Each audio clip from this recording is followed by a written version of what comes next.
গরমে যতই হালকা পাতলা রান্না করা যায় ততই শরীর স্বাস্থ্যর জন্য ভালো, আবার পুষ্টি হতে হবে, প্রোটিনেরও দরকার আছে।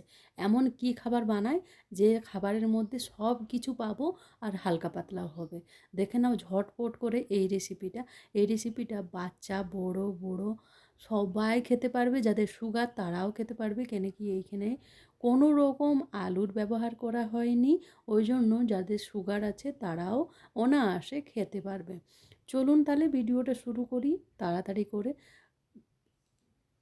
দেখুন, গরম মানেই হালকা পাতলা খাবার, আর হালকা পাতলা খাবার মানেই হচ্ছে একদম সুস্বাদু হতে হবে, মুখে ভালো লাগতে হবে। মুখে ভালো না লাগলে তাহলে খাবেন কি করে?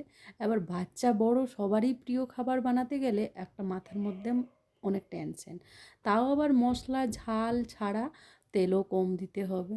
এবার কী এমন রান্না করা যায়, চলুন ঝটপট করে দেখে নিই। সজনা ডাঁটার মধ্যে কত কিছু আছে বলুন তো, এবার সবগুলোর গুণাগুণ যদি বলতে থাকি ভিডিওটা তো শেষ হয়ে যাবে, গুণাগুণগুলো শেষ হবে না। সজনা ডাঁটা, কাঁচকলা, বেগুন, আর নিয়েছি টমেটো, বরবটি, আর নিয়েছি ডাল, অড়হর ডাল নিয়েছি। আপনারা আপনাদের পছন্দ মতো ডাল নিতে পারেন। এই ডালের নাম সাম্বার ডালও দিতে পারেন, আবার নিরামিষ ডালও দিতে পারেন। নিরামিষ ডালও সেম প্রসেসেই করব, কিন্তু ইজি প্রসেসে করব, আপনাদের যে ঝামেলা হবে না সেরকম প্রসেসে করব। হলুদ গুঁড়ো দিয়ে দিলাম, অল্প সরষার তেল, লবণ দিয়ে দিয়েছি, ভালো করে মেখে নেব। আমি দেখুন কাটাকাটিগুলো যদি দেখাতাম অনেক দেরি হয়ে যেত, আর আপনারা অনেক লম্বা হয়ে গেলে তো ভিডিওগুলো দেখতে চাইবেন না। ভালো করে এখানে মাখাতে হবে, বুঝলেন? ভালো করে মাখানোর পরে তারপরে কুকারে জল গরম করতে দিয়ে দিয়েছি আমি। এবারে অল্প করে এইখানেও জল দিয়ে দিয়েছি। ভালো করে যখন ফুটে যাবে তখন যদি কুকারটা লাগান তাহলে কুকারটা নোংরা কম হবে। এই জিনিসটা আমি আমার মায়ের কাছে থেকে শিখেছি, ওই জন্য আপনাদেরকেও বলে দিলাম।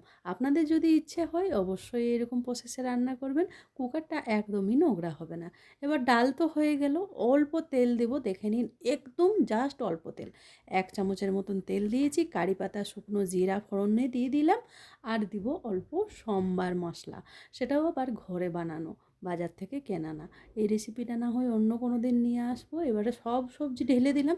দেখলেন তো কত অল্প তেল মশলার মধ্যে ডালটা তৈরি করে ফেললাম।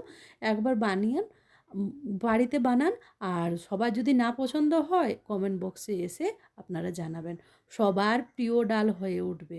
আর এখন তো গরম, যারা টক পছন্দ করেন তারা অল্প তেঁতুলও দিতে পারেন। আমি যেহেতু টমেটোটা অনেক বেশি দিয়েছিলাম না, টকের আর প্রয়োজন হলো না। আর চিনি তো আমি খুব একটা রান্নায় ব্যবহার করি না, কখনো কখনো করা হয়। আপনারা চাইলে অল্প করে মিষ্টির গুড় বা চিনি দিয়ে দিতে পারেন।